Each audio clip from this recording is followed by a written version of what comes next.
There's a great story found in Mark chapter 5 and verses 1 through 20, in which Jesus heals a man who is possessed by many demons.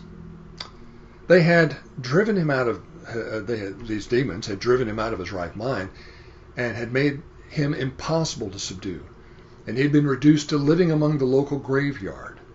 Who knows how he'd gotten to this place in his life, but it was irrefutable that he was in tough shape. But by a word, by Jesus' word, they all left the former demoniac, leaving him to be found by curious local folks sitting down, clothed, and in his right mind. This mighty work shook up the local folks, and they asked him, Jesus, to leave. A request I still can't quite process, but it happened. So Jesus got into the boat on which he had been traveling around Galilee to preach, and the former demon-possessed man asked Jesus if he could come along. You can understand why. But Jesus surprised him with a mission apparently more important than just being another pew sitter. Go home to your people, Jesus said, and report to them what great things the Lord has done for you, and how he had mercy on you. And the Bible tells us that this is exactly what the former demoniac did.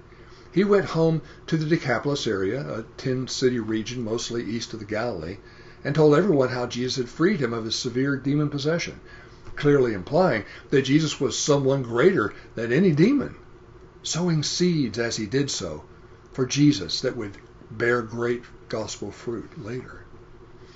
There's a type of Japanese ceramic ware known as kintsugi. It is, interestingly enough, old ceramic ware that deliberately shows its pun alert wear, chips, cracks, and breakage, and repair. It's a Japanese statement of philosophy that treats breakage and repair as part of the object's history and value. While Westerners would work hard to either conceal these imperfections or trash the object for a new one, kintsugi actually highlights the crack, chip, and repair, usually with gold, as almost a badge of redemption. And the Japanese often carry this philosophy over the human experience, the brokenness and scars experienced in trials and troubles, and the value of redemption. And there's a couple of things here that we Christians can all relate to. We all have a history of chips, cracks, and imperfections. And while we shouldn't take pride in old sins, sadly some people do that, we may revel in the Lord's redemption, change, and power in our lives. Spiritual kintsugi, repairs in gold. There were doubtlessly a lot of people in the Decapolis area who knew the former demoniac, the man who was possessed by all those demons, who knew who he had been, knew what he had become, and now could be amazed at the restoration of mind, of health, and of life that had happened, a redemption found only in Jesus. And people can still stand amazed at what Jesus' redemption gives.